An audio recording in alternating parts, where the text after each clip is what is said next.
पिता ने दिया झटका, बेटे को आ गई अकल ठिकाने। इतनी बड़ी तो कोई बात नहीं हुई पापा जो आप मुझे गांव भेज दें। वहाँ है ही क्या, मिट्टी, गंदगी और गंवार लोग। राघव की बात सुनकर नवीन का चेहरा गुस्से से लाल हो गया। उन्होंने सख्त लहजे में कहा, राघव, अगर गांव और वहाँ के लोगों के खिलाफ एक शब्द और निकाला तो अंजाम ठीक नहीं होगा। याद है ना, कल तुम्हारे दादू गांव से आ रहे हैं और वो अब हमारे साथ ही रहेंगे। राघव ने अपने मोबाइल में व्यस्त रहते हुए बेमन से जवाब दिया। तुम्हें उनके साथ रूम शेयर करना होगा, जगह बना लो। व्हाट? मैं दादू के साथ रूम शेयर नहीं कर सकता, मेरी प्राइवेसी का क्या?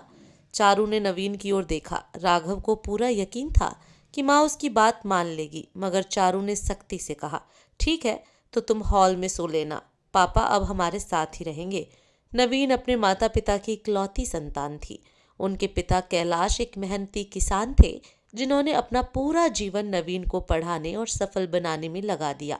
हालांकि कैलाश उच्च शिक्षा पाना चाहते थे, मगर आर्थिक हालातों ने उन्हें ऐसा करने नहीं दिया। उनकी एक ही इच्छा थी, नवीन को कामयाब इंसान बनाना। नवीन ने भी उनकी मेहनत को सार्थक किया और आज वह मुंबई की एक मल्टीनेशनल कंपनी में उच्च पद पर थे। कैलाश और उनकी पत्नी गांव में ही रहना पसंद करते थे। वे मुंबई जाते तो कुछ ही दिन रुकते, पर 1 महीने पहले जब कैलाश की पत्नी का निधन हो गया तो नवीन ने अपने पिता को साथ रहने के लिए मनाया। कैलाश को नई जगह जाने में हिचक थी, लेकिन बच्चों के कहने पर वे तैयार हो गए। मुंबई में नवीन और चारू का 2 BHK फ्लैट था, जिसमें कैलाश को राघव के रूम में रहना था। यह बात राघव को बिल्कुल पसंद नहीं आई। वह अपनी प्राइवेसी को लेकर परेशान था। कैलाश ने धीरे धीरे नई जिंदगी के साथ तालमेल बिठाना शुरू कर दिया। चारू उनका पूरा ध्यान रखती, वह समय पर उन्हें खाना और दवाइयां देती, शाम को टहलाने ले जाती। लेकिन राघव दादू को लेकर नाराज था। एक रविवार चारू ने कैलाश और राघव के लिए खाना बनाकर रखा और कहा, राघव, दादू को 2 बजे खाना खिला देना और दवा देना मत भूलना। ठीक है मम्मा, कहकर राघव फिर से अपने मोबाइल में व्यस्त हो गया।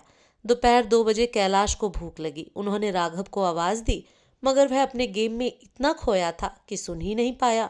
भूख के कारण कैलाश खुद खाना निकालने रसोई में गए, लेकिन दाल का बाउल गिरकर टूट गया।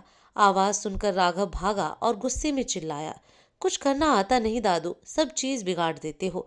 कैलाश चुपचाप खड़े रहे। राघव के शब्दों ने उन्हें भीतर तक आहत कर दिया। इतने में चारू और नवीन वापस आए और रसोई का हाल देखा। चारू ने तुरंत कैलाश को खाना दिया और राघव से कुछ नहीं कहा। रात को खाने की टेबल पर नवीन ने राघव से कहा, कल तुम गांव जा रहे हो, तुम्हें वहां खेतों में काम करना है। गांव? मैं क्यों जाऊं?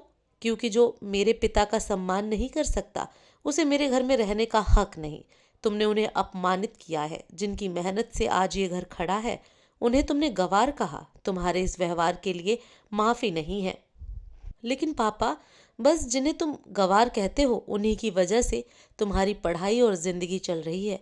और याद रखना, आज तुमने मेरे पिता का अपमान किया है, कल हमें घर से बाहर निकाल दोगे।